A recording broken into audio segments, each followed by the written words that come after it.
Então, na nossa segunda videoaula, nós vamos tratar da questão que língua é essa? Então, que língua é essa que a gente fala? Que português é esse, né? Nós temos a língua portuguesa num país chamado Brasil. De onde vem essa língua? Por onde que essa língua circula, né? Então, algumas questões aí que nós vamos buscar responder a partir dessa segunda videoaula.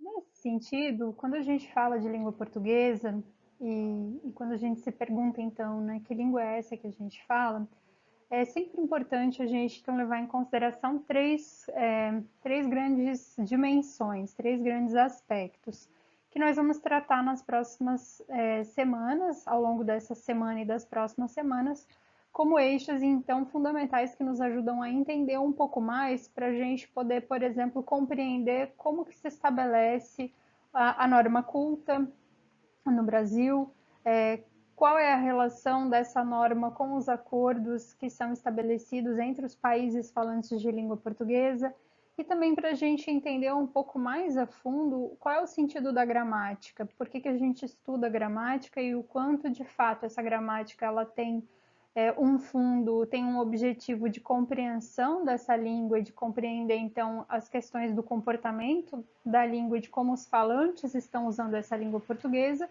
mas também como há algumas regras que são regras sociais que são colocadas para que a gente então precise organizar sempre a nossa forma de comunicação, falada ou escrita da mesma forma. Então a gente também vai tratar sobre isso. E aí, então, a gente inicia esse nosso conteúdo nos perguntando que língua é essa, e nós vamos trabalhar especialmente os aspectos políticos, mas vai sempre ter algum fator imbricado, então, com os aspectos também históricos, que é, então, o próximo eixo que a gente vai trabalhar de conteúdo, próximo desdobramento nas próximas semanas, e aí também os aspectos culturais. Quando a gente está falando da dimensão política, a gente está falando, na verdade, das relações sociais que se estabelecem entre os seres humanos, as negociações que esses seres humanos, então, produzem, fazem em relação aos seus grupos sociais e culturais, mas também a outros grupos sociais e culturais. Então, se a gente rememorar aí todo o repertório, toda a bagagem cultural que a gente tem filosófica, a gente já vai identificar essa compreensão de que o ser humano é um ser político, é um ser de relações, é um ser de negociação em todas as culturas, só que de diferentes formas, né? Então, quando a gente pega na cultura ocidental, a gente vai lá e vai fazer, por exemplo, referência a Aristóteles, que vai já dizer que o ser humano, então, seria um animal político. Então, isso é para a gente entender um pouco mais a fundo a dimensão, o conceito de política. E por que a gente vai falar um pouco, então, dessas relações, dessas negociações que envolvem, então, a língua e que estão muito presentes no modo como a gente organiza o nosso país e como a gente organiza as relações dentro do nosso país a partir de uma língua oficial ou de várias línguas oficiais. Depende muito de cada organização de estados, né, dos diferentes estados. E aqui de estados eu estou fazendo, na verdade, menção à noção de país, né, de território. Segundo aspecto, então, que está sempre imbricado, né, está sempre relacionado, são os aspectos históricos. E é bem importante que a gente compreenda, porque quando a gente vai entender um pouco mais a fundo as relações da gramática, dos diferentes usos que a gente vai fazer da língua portuguesa, a gente precisa entender um pouco de onde essa língua vem. Por exemplo, a gente precisa entender que sempre houve e continua havendo uma discussão se a língua que a gente fala é uma língua que a gente chamaria brasileira ou se ela é uma língua portuguesa, porque a gente está fazendo menção, a gente está fazendo referência ao país de origem dessa língua. Né? Então, essa discussão aconteceu no Brasil na década de 40, de 1940, para ser mais preciso, em 1946, e aí, dessa discussão, a gente saiu então com a decisão de que a gente ia manter a definição de língua portuguesa, por conta de manter uma certa unificação aí desse nosso, da relação com esse nosso idioma e com as culturas, enfim, as relações políticas, diplomáticas e políticas. Mas há essa discussão, né? Se nós falamos um brasileiro, e aí quando eu falo essa discussão, eu estou falando mesmo de estudos, investigações científicas, que vão olhar e vão ver quais as diferenças que a gente tem, se a gente tem mais diferenças ou mais semelhanças.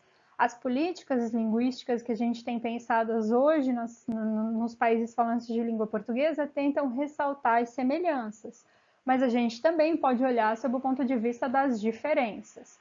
E aí, outro aspecto histórico que é bem importante é a gente entender como decisões a partir desse estabelecimento de colônias portuguesas em diferentes territórios que hoje são países, ou ainda não, né? Ou são territórios dentro de países.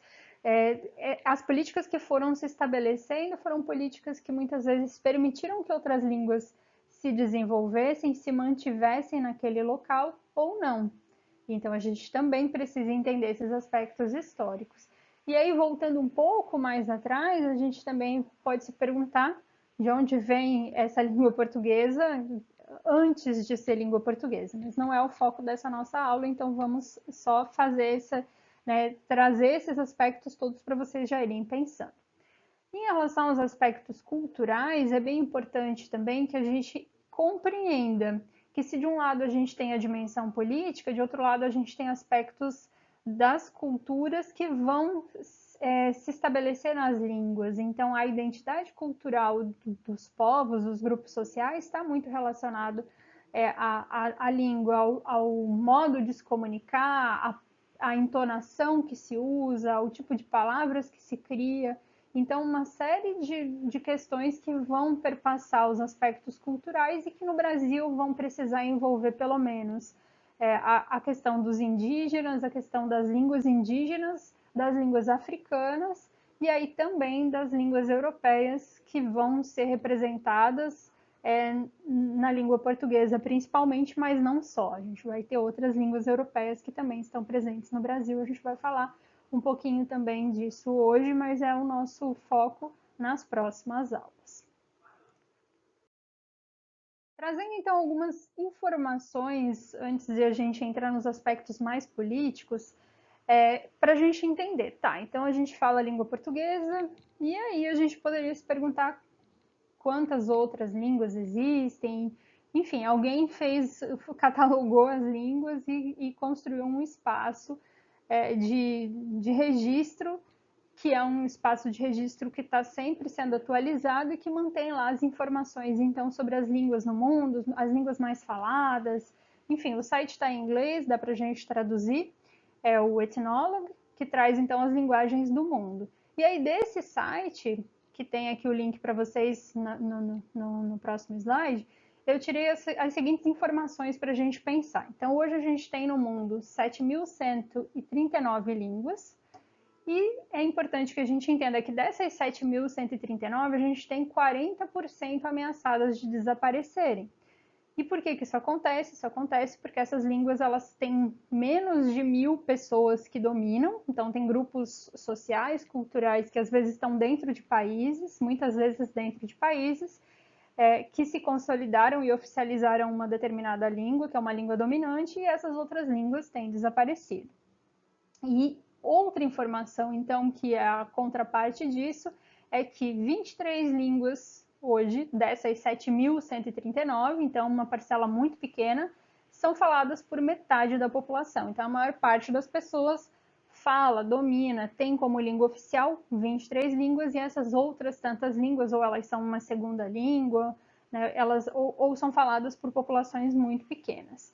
Então, a gente tem aqui algumas questões, por exemplo, a questão de que se você domina uma língua que é uma língua oficial e que é uma língua influente, você tem acesso a muito mais materiais, a recursos, tanto se a gente pensar em produção científica, quanto literária, quanto de informação mesmo, do que quem fala línguas muito restritas e que muitas vezes não consegue ter acesso e não consegue traduzir simultaneamente todas as discussões que estão acontecendo.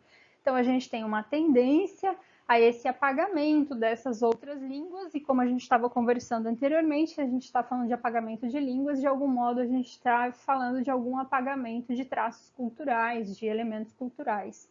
Então é importante que a gente esteja ciente de que esse é o processo que a gente tem em andamento e que está muito relacionado a essa forma de a gente se organizar socialmente, que é uma forma que vai então centralizando em determinadas formas de pensamento uma forma padrão, e essa forma é a forma então de veiculação das informações, enfim, e criando barreiras que acabam criando barreiras para outros grupos culturais. Então, se a gente pensar, por exemplo, né,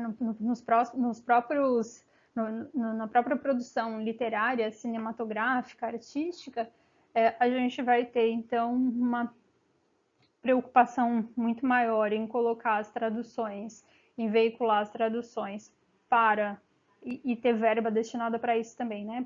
Para determinadas línguas e não tanto para outras. Então, você muito provavelmente não encontre William Shakespeare em, sei lá, o Wapchana, por exemplo, que é uma língua então indígena que é falada no Brasil, porque, né, não é rentável e talvez também lá dentro para aquele grupo, naquele momento ainda não seja uma das questões principais, porque eles estão lidando com outras questões.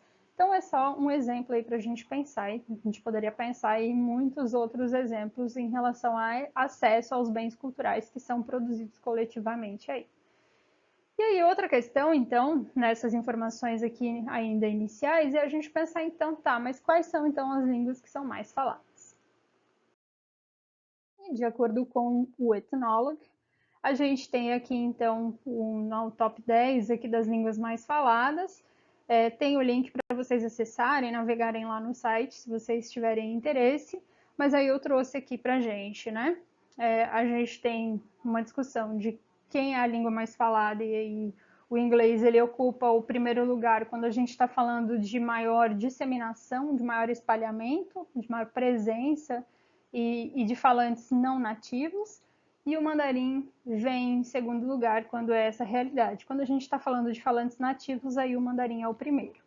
Mas como a gente está aqui dentro de uma ideia de organizar a partir dos falantes não nativos, ou seja, de quem domina essas línguas, então a gente tem em primeiro lugar o inglês. Vocês estão vendo aqui, né, a população que domina, né, aqui acima de 1 bilhão, né, 1 bilhão. Temos o mandarim, o hindi, o espanhol, que é uma das línguas aí bastante influentes e uma das mais faladas, e que está aqui, né, uma língua vizinha nossa da América Latina. Temos o árabe, o bengali, o francês, o russo, e aí chegamos ao português. O português já chegou a ocupar posições mais altas nesse ranking, né? Mas hoje ela ocupa então o 9º lugar, com 257 milhões de falantes. E em 10º a gente tem o urdu, que também é uma das línguas mais faladas e que é falada principalmente por países ali no Oriente Médio.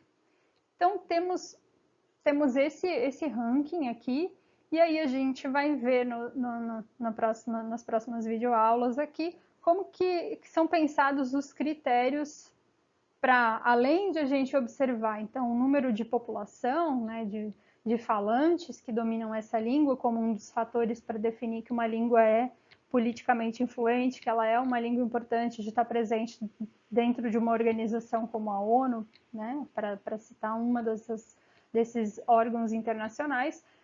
Nas próximas videoaulas a gente vai falar também, na próxima videoaula a gente vai falar também sobre a questão de que critérios são usados para definir esse grau de influência.